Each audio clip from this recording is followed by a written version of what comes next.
Good afternoon on what is a mild, bright and sunny day. It is Thursday the 15th of September and I've got a box to unbox and a nice hot cup of tea.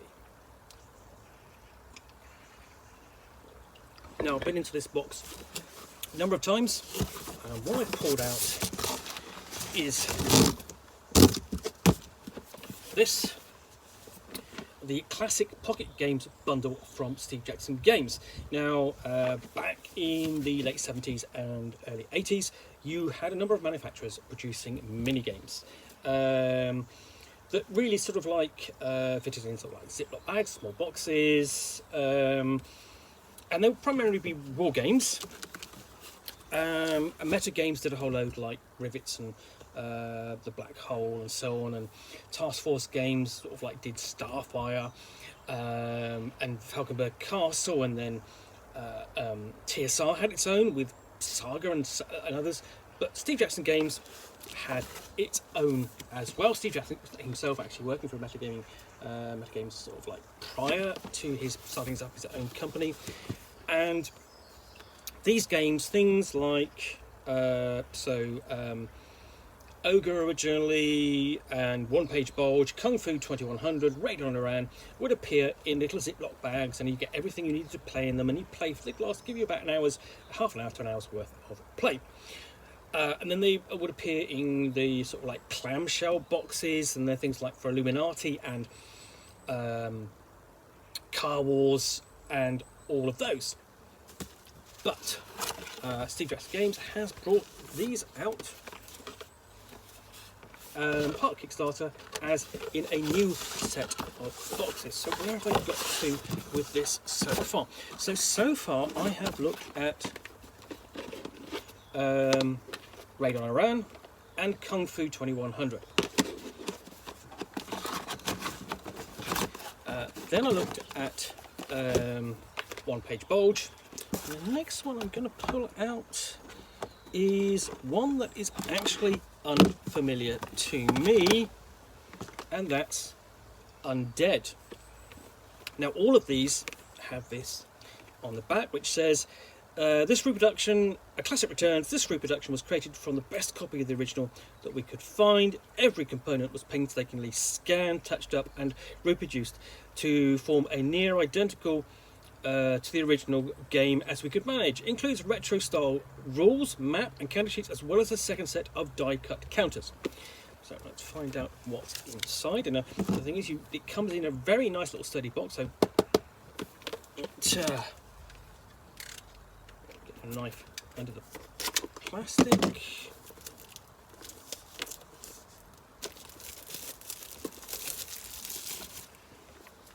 So that separate, okay, so you can see on the back there, a vampire is stalking London. You can be Count Dracula. You have the power to change shapes. Wolf, bat, mist. You can command the creatures of the night. You are the prince of the undead, strong and clever, and you have come to London for blood. Or you can try to hunt him down. Undead is 2 games in 1. It can be a board game for 2 players or a Game Master's role-playing adventure for 3 to 6 or more. Either way, it's a battle of wits. Dracula must protect his coffins and drink enough blood to keep his strength high.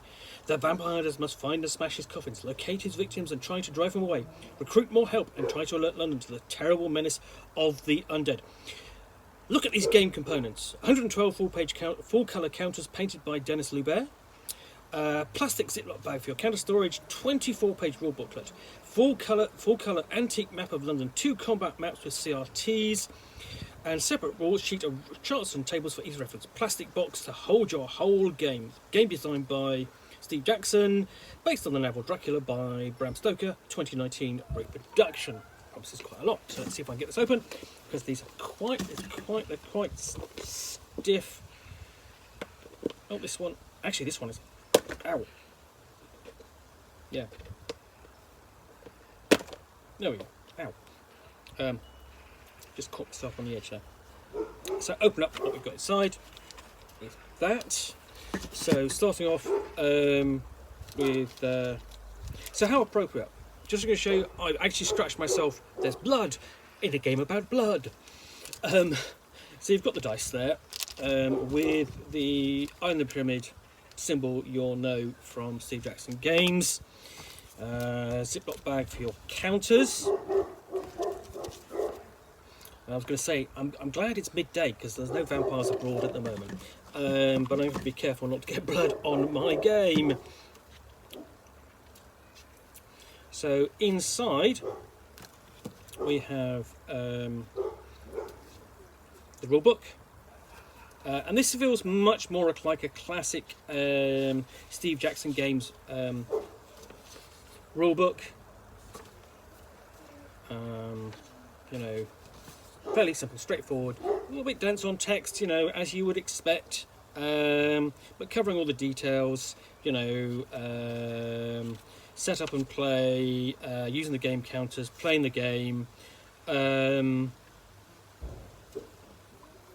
It's got a nice little acknowledgement at the beginning, covers movement, combat, escape from combat, bookkeeping and ending the game.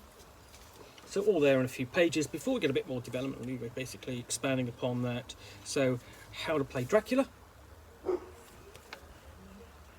moving the coffins, searching for the victims, Dracula's servants visiting a victim, Dracula's tactics, even up until including hunting the hunters and informing the hunters that they've been tricked, scouting the area, female vampires, and we've got an example of Dracula's turn there.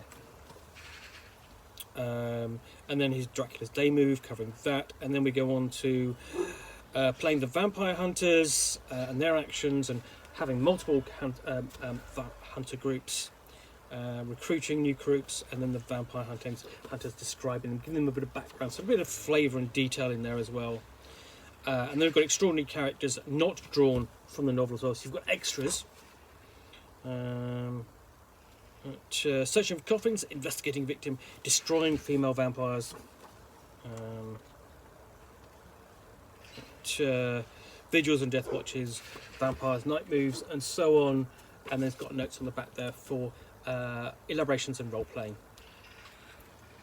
So yeah, it's quite a nice little thing there, and it kind of in a way that what this sort of prefigures is I mean, basically a similar kind of game with Fury of Dracula from Games Workshop, and then later Fantasy Flight Games, but that's played out across the whole of Europe. You know, where you are trailing the vampire himself from his home to Whitby in London, and sort of back again as he feeds. So then we have the variant of the map, which opens out. So let's see if I'm just trying to do this without getting blood on anything. See, you've got I have that for all the other games there, including plus Killer as well, and then we've got a map of London, basically time trackers and sort of like and hour tracks, and there's a bit of notes here on game design theory and practice. That's going to be an interesting read. Random events tables, and a crypt combat map, and a indoor combat map as well. So you've got various different locations, and that all nicely folds down. And they've got several sets of counters.